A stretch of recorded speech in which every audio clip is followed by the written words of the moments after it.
ಗವಿ ಇರುವಂಥ ಒಂದು ಸ್ಥಾನ ಇದೆ. ಅಲ್ಲಿ ಅವತ್ತು ಆ ಪವಿತ್ರ ಕ್ಷೇತ್ರದಲ್ಲಿ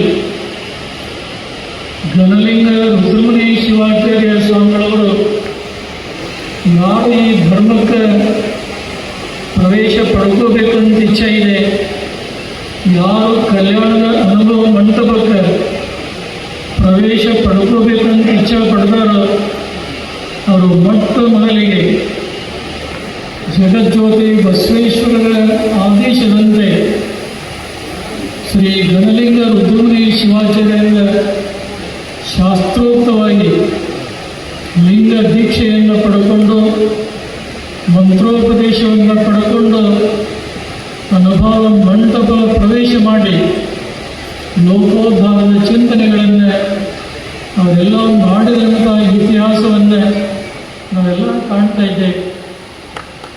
ಶಾಸ್ತ್ರೀಯವಾದಂಥ ಸೈದ್ಧಾಂತಿಕವಾದಂಥ ಧರ್ಮವಾಚಕ ಶಬ್ದ ವೀರಶೈವ.